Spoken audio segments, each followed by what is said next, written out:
నమస్తే everyone, welcome back to Khammam రుచులు. ఇవాల్టి వీడియోలో మన రెసిపీ ఉలవచారు. ఈ ఉలవలు అనేవి హెల్త్కి చాలా మంచిదండి. బీపీ షుగర్ కంట్రోల్ చేయడానికి, అలాగే వెయిట్ లాస్కి కూడా ఉలవలు చాలా హెల్ప్ అవుతాయి. ఉలవచారుని చాలా సింపుల్గా ఎలా తయారు చేసుకోవాలో చూసేద్దాం. ముందుగా ఒక బౌల్ని తీసుకొని అందులో 1 కప్పు ఉలవల్ని వేసుకోవాలి. ఆ తర్వాత అందులో కొద్దిగా నీళ్లు పోసుకొని వీటిని బాగా కడగాలి. కడిగి నీరంతా ఉంపేసిన తర్వాత 2 కప్పుల నీటిని పోసి మూత పెట్టి నైట్ అంతా నాననివ్వాలి. ఓవర్ నైట్ ఈ ఉలవలు నానితే ఈ విధంగా కాస్త ఉబ్బినట్టుగా అవుతాయండి. ఇప్పుడు ఈ ఉలవల్ని నీటితో సహా కుక్కర్లో వేసుకుందాం. ఆ తర్వాత ఇందులో మనం ఏ కప్పుతో అయితే ఉలవలు తీసుకున్నామో అదే కప్పుతో మరొక 4 కప్పుల నీళ్ళని పోయాలి. ఆ తర్వాత మూత పెట్టి 8 నుండి 10 విజిల్స్ వచ్చే వరకు వీటిని మెత్తగా ఉడికించుకోవాలి. ఇప్పుడు వేరొక గిన్నెలో ఉసిరికాయ సైజ్ చింతపండుని తీసుకొని అందులో కొద్దిగా నీటిని వేసి నాననివ్వాలి. ఉలవలు బాగా ఉడికిన తర్వాత ఒక గిన్నె పైన జల్లెడను పెట్టుకొని వీటిలో ఉన్న నీరంతా జల్లించుకోవాలి. ఈ నీటినే ఉలవకట్టు అని అంటామండి. ఉలవచారు చిక్కదనం కోసమని ఇందులో నుండి 3 స్పూన్ల ఉలవలను తీసుకొని మిక్సీ జార్లో వేసి మెత్తటి పేస్ట్లా గ్రైండ్ చేసుకోవాలి. ఈ పేస్ట్ని చివర్లో చారులో వేస్తాం. ఇప్పుడు స్టవ్ ఆన్ చేసి ప్యాన్ని పెట్టుకొని 1 టేబుల్ స్పూన్ జీలకర్ర, 1 టేబుల్ స్పూన్ ధనియాలు, అలాగే 1 టేబుల్ స్పూన్ మెంతులు వేసుకొని వేయించుకున్న తర్వాత వీటిని ఒక మిక్సీ జార్లో వేసుకొని అందులో 4 లేదా 5 వెల్లుల్లి రెబ్బలు వేసుకోవాలి. ఆ తర్వాత దీన్ని మెత్తగా పౌడర్ లాగా చేసుకోవాలి.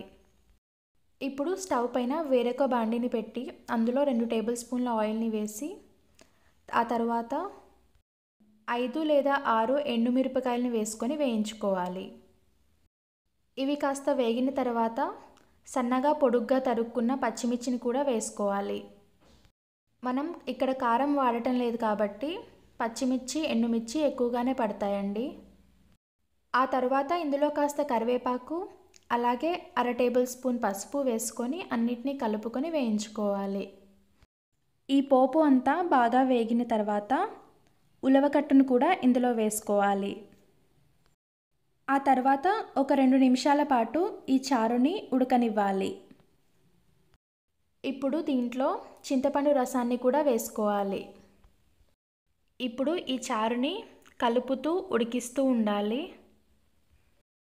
ఇది కాస్త ఉడికిన తర్వాత ఇందులో 1.5 టేబుల్ స్పూన్ల ఉప్పు, అలాగే 1 టేబుల్ స్పూన్ బెల్లం కూడా వేసుకోవాలి.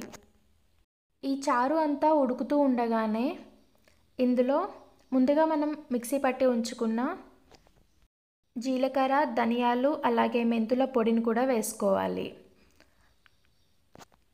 ఆ తర్వాత ఇందులో 1/2 టేబుల్ స్పూన్ మిరియాల పొడి, అలాగే ఇందాక మనం మిక్సీ పట్టి ఉంచుకున్న ఉలవల పేస్ట్ని కూడా వేసుకోవాలి. ఇప్పుడు వీటన్నిటినీ బాగా కలుపుకొని ఒక 3 లేదా 4 నిమిషాల పాటు ఈ చారును బాగా ఉడకనివ్వాలి. ఈ విధంగా బాగా ఉడికిన తర్వాత స్టవ్ ఆఫ్ చేసుకుంటే టేస్టీ ఉలవచారు రెడీ అయిపోతుంది.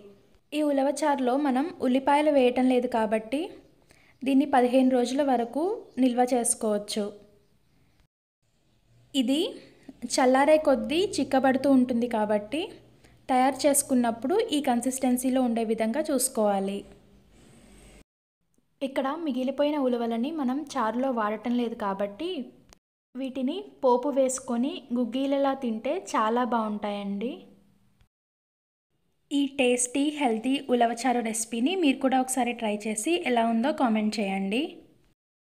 ఈ రెసిపీ కనుక మీకు నచ్చినట్టయితే ఈ వీడియోని లైక్ చేసి షేర్ చేయండి. అలాగే ఖమ్మం రుచులు ఛానల్ని సబ్స్క్రైబ్ చేసి పక్కనే ఉన్న బెల్ ఐకాన్ని యాక్టివేట్ చేసుకోండి. Thanks for watching.